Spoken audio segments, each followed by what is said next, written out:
Good morning, welcome to Breakfast with Nina Warhurst and Charlie State. Our headlines today. Fuel bills are predicted to rise even more as gas prices reach a record high. The business secretary will face industry bosses today for the first time since the start of the crisis. It's 20 years since the start of UK military operations in Afghanistan, and commemorative services will be taking place this morning in London and here at the National Memorial Arboretum in Staffordshire. We'll be speaking to some of those taking part in about half an hour. Here at Gatwick Airport, people setting off for their holidays this morning as big changes to UK travel rules kick in this week. We'll look at what the new rules are, how they might change even further, and what it all means for your half-term holiday and winter getaway plans. After last year's COVID hit Christmas celebrations, we'll look at what's been done to make this festive season a success. Good morning. Newcastle United could have new owners in the next 24 hours after a controversial Saudi Arabian-backed takeover moved a step closer as a major hurdle which was blocking the deal was removed. Good morning. For many of us today, there's going to be a fair bit of cloud around, some brighter breaks. A weather front draped across western Scotland and Northern Ireland will produce some rain, but it's going to be unseasonably warm for the next few days for all of us. I'll have the details in about 10 minutes.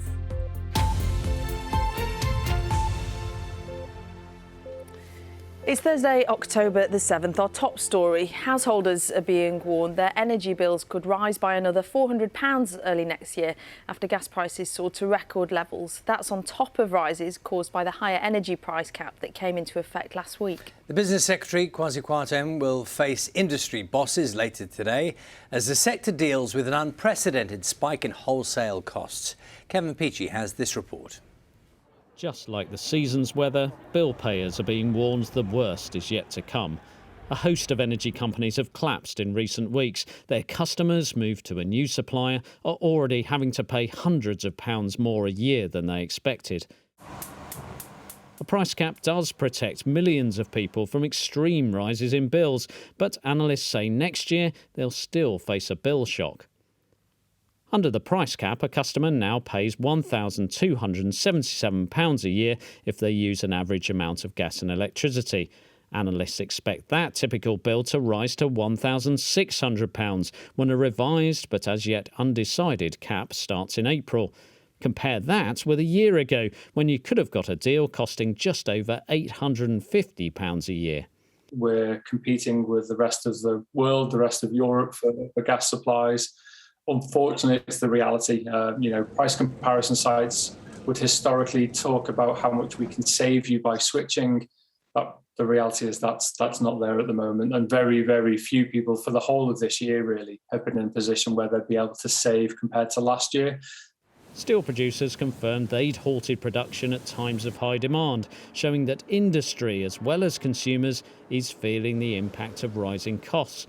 Some of the heat was drawn from the crisis yesterday when Russia said it would increase gas supplies to Europe, helping to limit the latest surge in wholesale gas prices.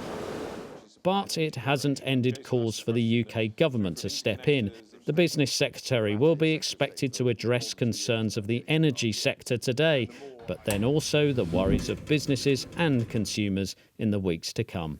Kevin Peachy, BBC News. A Premier League footballer has been arrested on suspicion of sexually assaulting a woman. The man is in his 20s and plays for Brighton and Hove Albion.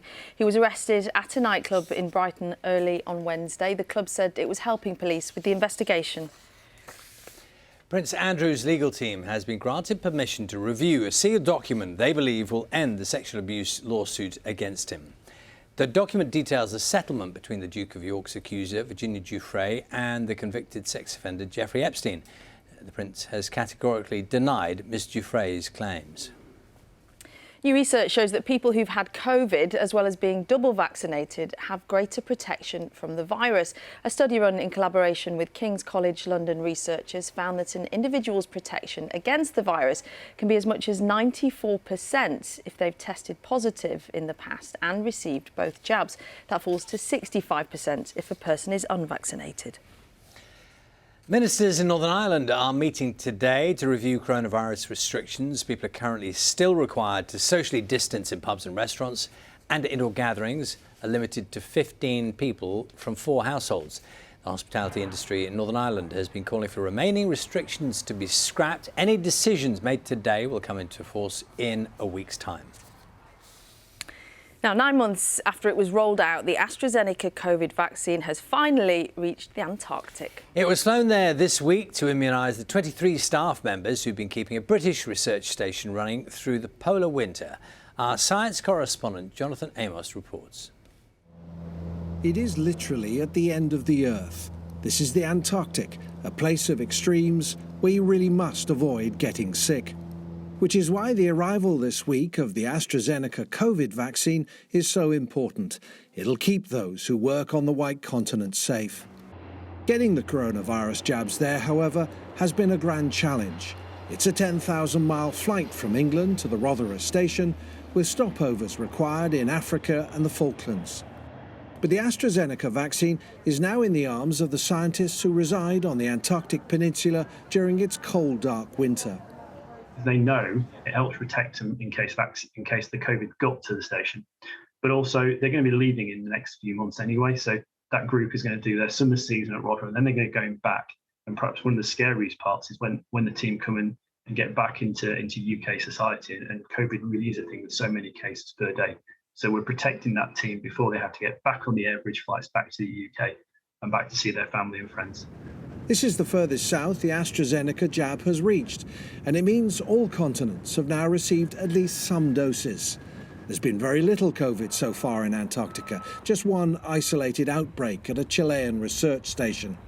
International science agencies want to keep it that way, and anyone going south in the coming months will still have to quarantine. Jonathan Amos, BBC News.